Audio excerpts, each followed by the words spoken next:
Well, good morning, everybody. Great panel this morning we've got to talk about innovation in online casino. And I don't know how many of you managed to arrive for the first session yesterday, which was around predictions for 2025. And the very first speaker was asked to give his prediction, and he started with, iGaming will be completely different by the end of next year and not exist at all how we see it today, which kind of was a pretty bold statement to kick off a iGaming conference. And I think probably there was something in it. I think, we're all agreed on this panel that innovation is going to be so important for casino to attract the new generation. So it's a great privilege to host such a great panel of innovators in our sector. I'm not going to go around and do the introductions because I think most of you know who they are already. They don't need any introductions. So I think I'd like to kick off with you, if I could, Justin. You've kind of created a new product, Betty. It really is, of all, we were sort of talking about it earlier, of all the sort of casino B2C products out there, you've really created something that's sort of outstandingly different. And so tell us a little bit about your thinking behind it. You're aiming for a sort of female, younger audience. Give us the thinking behind it and what you've tried to create with the service. Yeah, for sure. Hey, good morning, everybody. For those who don't know what Betty is, we're a challenger online casino brand currently operating in Ontario, Canada, and we're narrowly focused on that market. We launched about 12 months ago. We've acquired about 1 to 1.5% share of market, and we're expecting that to grow to 3 to 5% by the end of the year.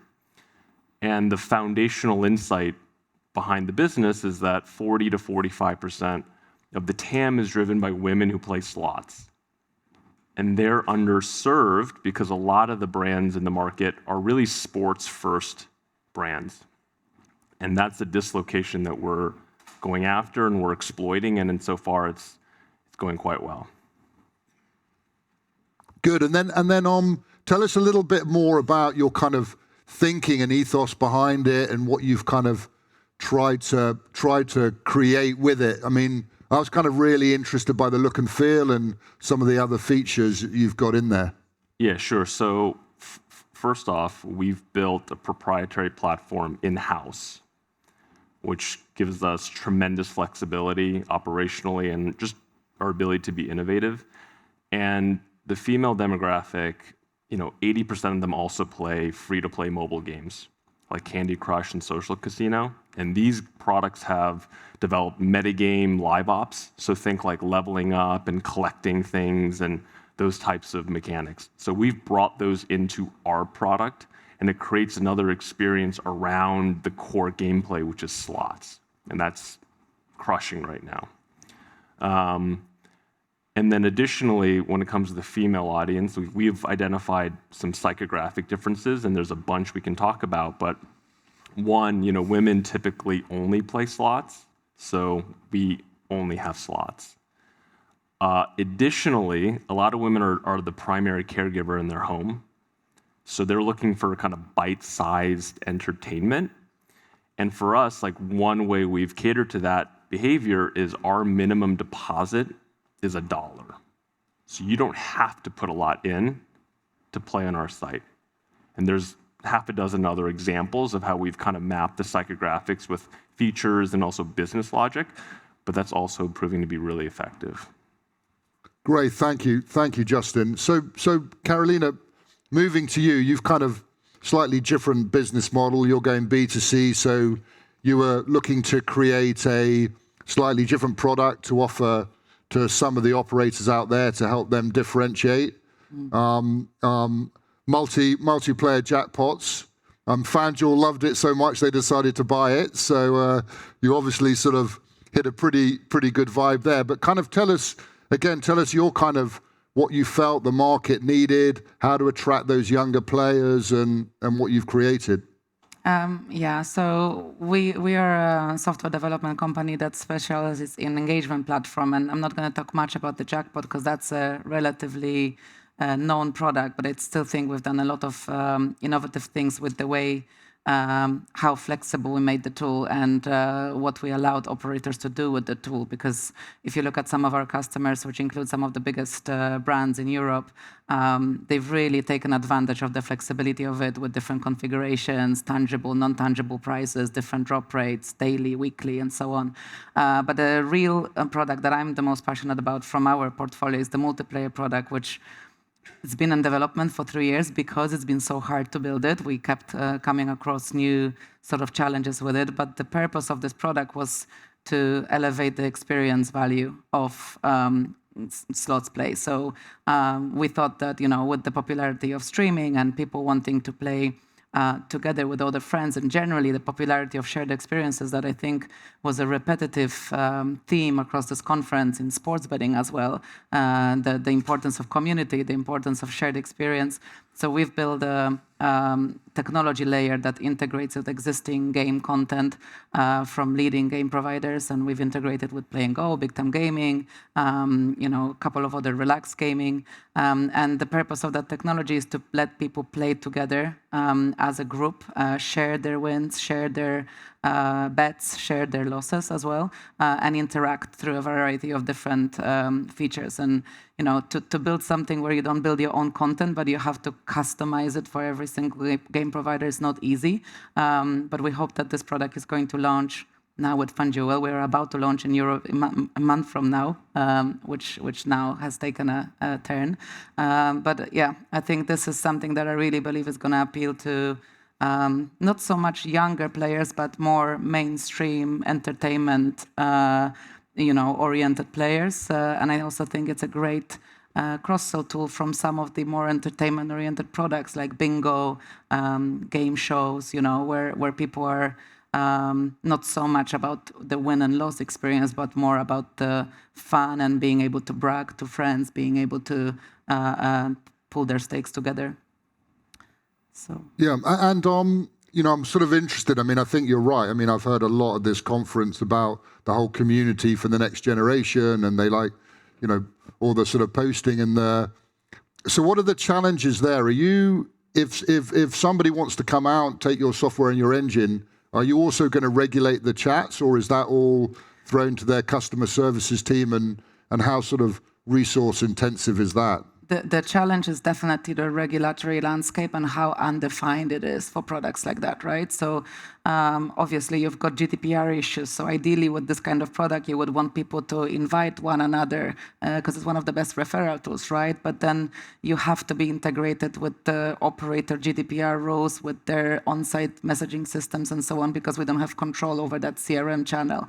Then you've got, in our games, we allow people to, in a private session, to interact over the video chat. And then who really monitors that chat? Is it the operator's responsibility to monitor and make sure that there is no unresponsible gaming sort of encouraging messages, or is it infiltration of private conversations then? And there isn't really any guidance to go by, so you kind of need to research and talk to regulators, what's compliant, what's not compliant. So that's probably the biggest challenge around it.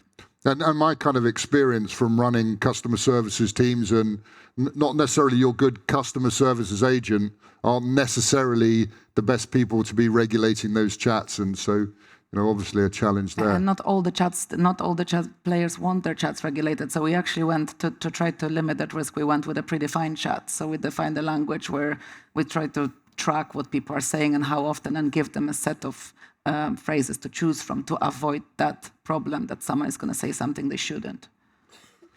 Good.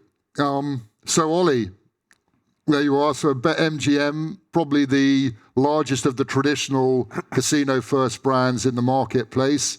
FanDuel gone out, snapped up the best technology, the best product that's out there, along with the other people on the panel's products, of course.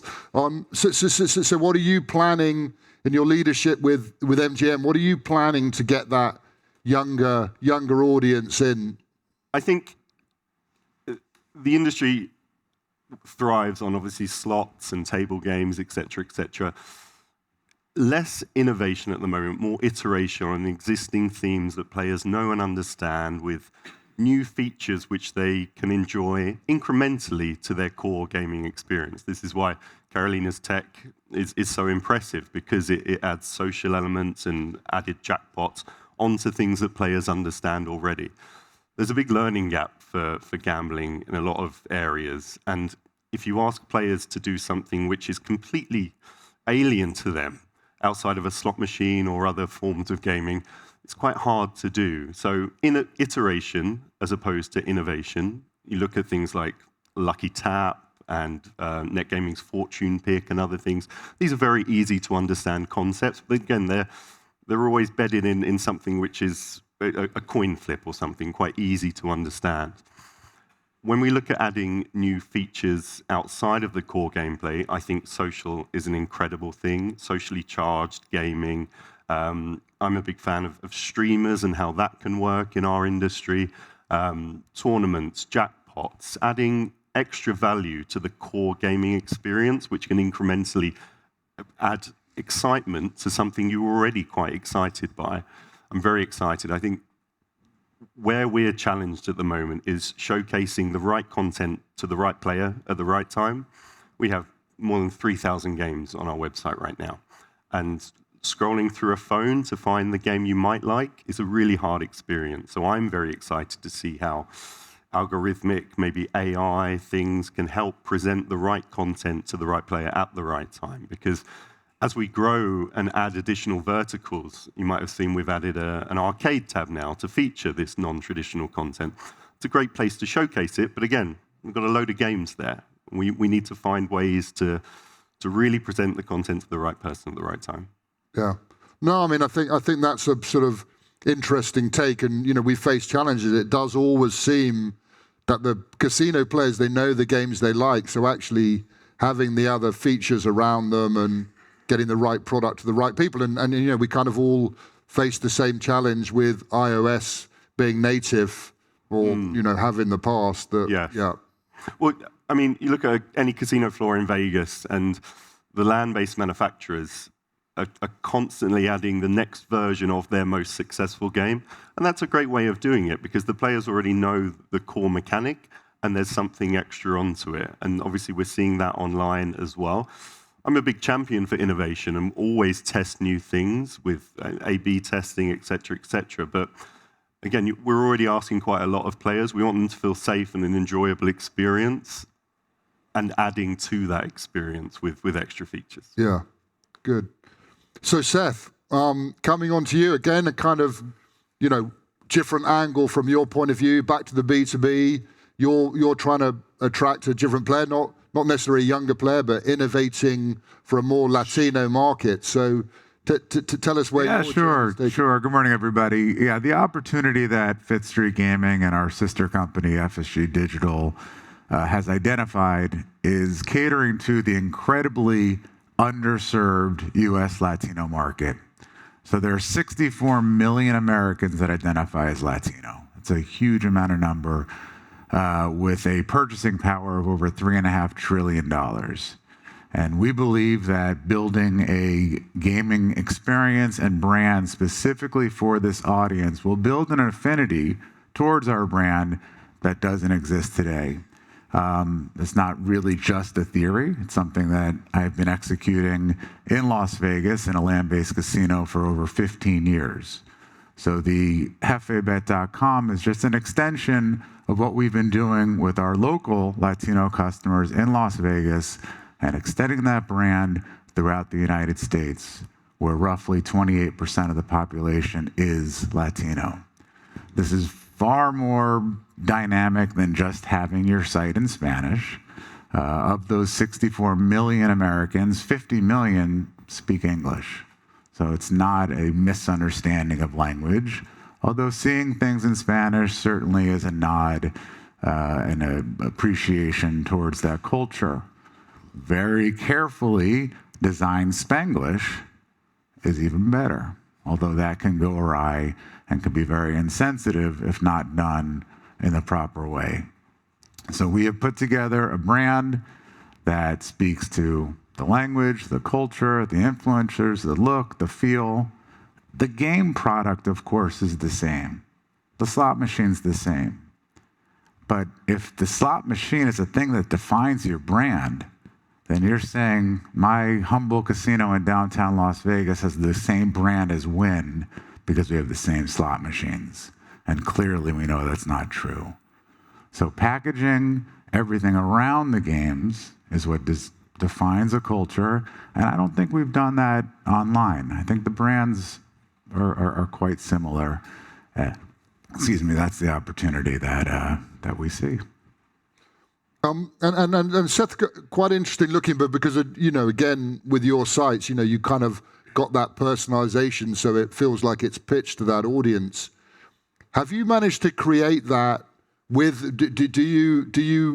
Do you employ people from that cultural background to try and get that feel, or can you create it? Because that again must be a challenge, because most of the people in creative development worlds on us. So it'd be interesting to see how you. 100%. No, I would never. Even though I've been engaged in the Latino community in Las Vegas for 15 years, I would never make a decision based on culture. First of all, I'm the CEO. I'm there to support our team, give them the resources, make sure the right people are in the right seats, and 90% of those people are Latino and come from that culture. That's critical. Yeah, makes total sense. Yeah. I have a quick comment on that.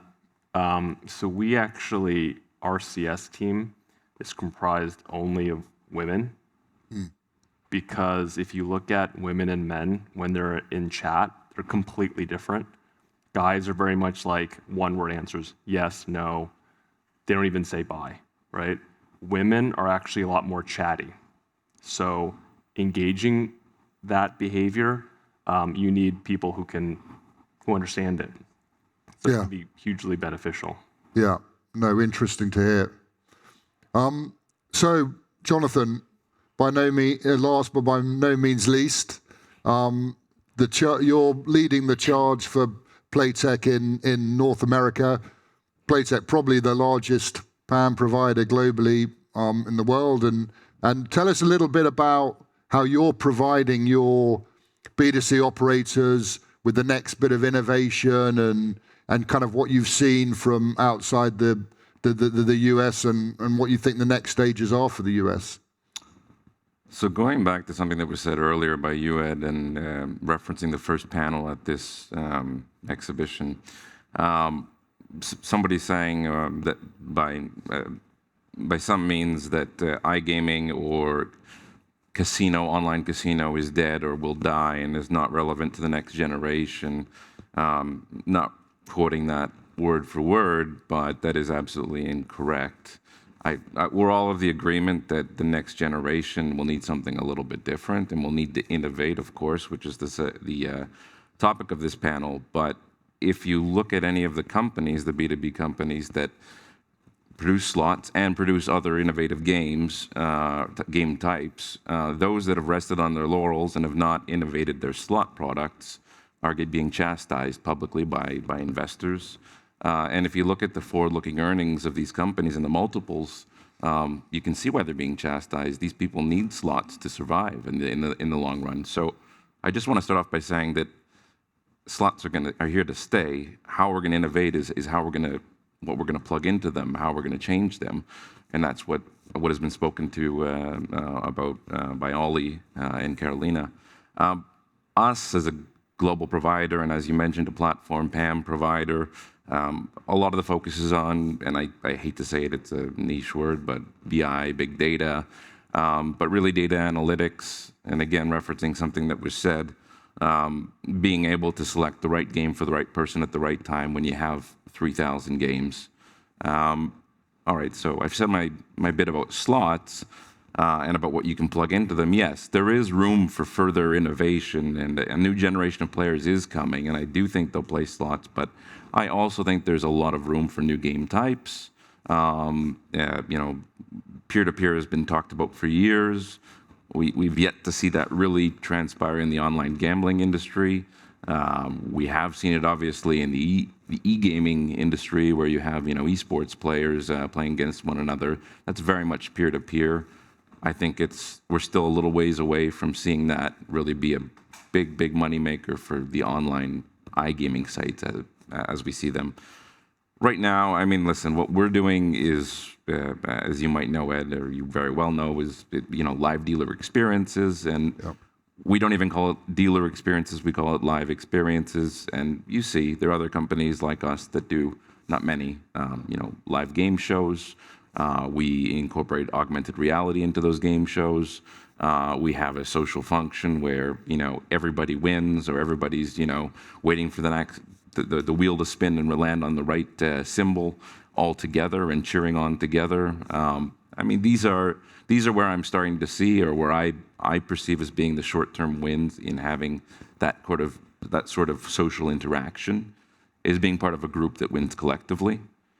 And I guess lastly, I mean, listen, if you're seeing Cybertrucks driving with people with Apple Vision goggles on who are doing whatever they're doing while their Cybertruck is driving them, I think we've actually reached that turning point where, virtual reality, and I know this has been a cliche and people have been throwing it out left and right for generations, that it's going to be the next thing, but I can imagine that a patron of a casino wearing some Apple Vision goggles in the next, 3 to 5 years might actually say, well, maybe I don't want to get off out of my seat. I'm being served food. Maybe I want to just arrange myself, look through the slots that are available, not travel to the other side of the casino to go to that slot that I'd like to play. Maybe I just want to, see it in my goggles and play it right here. I mean, that's realistic. It's easily accessible, and we have the technology finally for that. So I'm not saying nobody's doing it, not that I've seen, but if I were to just think of something off the top of my head, that's the first thing I would go and do if I wanted to be a real innovator. Well, that's so interesting. I remember kind of going to ICE sort of 2018 pre-COVID and standing on the net stand and had the goggles on and you had to do this and that. And I just remember just sort of after 5 minutes feeling very sick and then never heard anything about it again. So that's really kind of interesting. You think, it is the dawn and the realization of VR and Justin, what's your take on the... So I wanted to react to what you said at the beginning about kind of age demographics. Something that's really surprising for us is our biggest age group for Betty is actually the 30 to 40 range, which is surprising. We thought it would be older. And that suggests there is an appetite among younger generations just for your good old-fashioned slots. Mm-hmm. And I think as millennials and whatever's after us, there's a certain brand and aesthetic that we're used to when it comes to consumer, like Instagram or Uber. And I think the gaming space has an opportunity to kind of meet the consumer what they're used to. I mean, MGM has an amazing brand, FanDuel is an amazing brand, but as you know, a lot of these sites are kind of cringe, And so if you can just clean it up a bit and package it in a way that's just a little bit more mainstream and normal, I think that goes a long way too. I think I wanted to also add something to what Jonathan said, because the main thing right now is that we have way more competition as operators when it comes to entertainment, right? So I still think that the core gambling experience, especially when it comes to playing casino, will stay the same, and majority revenue will come from that same experience. There will be slight shifts in user preferences when it comes to game volatility or the attention span, and a lot of game producers are reacting to that in their game design. But generally, I think it's all about betting and winning or losing, and that experience will remain the same. But how we speak to players, how we acquire players, and what is the differentiation between this huge pool of options that they have, that's where innovation is really important. That's where personalization, whether that's on cultural grounds, whether that's on gender grounds, whether a brand is positioning themselves as the home of jackpots, or is the home of IP content, or is the home of best, multi-product vertical. I think that's what's changing, and that's where innovation is really important, critical to a certain extent, and that's where I see the most innovation happening in the years that are coming. Yeah. To widen the demographic of attracting to slightly younger demographic, and by younger I mean 30 to 40, not 21-year-olds, and also people that traditionally don't play casino games, but they play social gaming, or they play daily fantasy, or they play video games. If you position gambling as entertainment to them, and you also present them with products where the entertainment value is high, that's how you can appeal to them and become one of their options alongside Netflix and their favorite social app. Yeah. Well, listen, I mean, I kind of feel like we've only sort of just got started here. We could go on forever. It's kind of a shame that the coming to an end. I mean, I think kind of the sort of takeaway for me is really, and a kind of similar mindset is that, the games aren't going to change too drastically wrong. It is about betting and winning, but it's all those other things around it to try and create communities, to appeal to your right audience, to know your right audience, with that kind of personalized experience. So kind of sort of as we sort of wind up here, just leave me, if you each could, with one sentence of what you think the real sort of killer innovation is going to be, and where anybody who's sort of focusing on a B2C online casino business, give them just one strap line of where they should really be focused. Jonathan, let's start with you. Mobile caught people off guard, and all of a sudden the whole world was using smartphones. So don't think of slots as being themselves needing to be innovative, but the way in which you package them, deliver them, and what you plug into them. That's key. Great. I think for us would just be invest in Betty next time we raise money. Okay. Very good one. Seth. I think next 2030, the metaverse is back with the Apple Vision goggles version 2. Very good. Ollie. The core fundamentals: speed, stability, having the best uptime, knowing players can trust you with your technology. As the market gets younger, that's going to become even more important than it is now, the faith in the brand and the technology behind it. Very good. And Karolina, retirement? I think game exploration by, I will say TikTok slots, and if you want to know what that is, wait until I build it.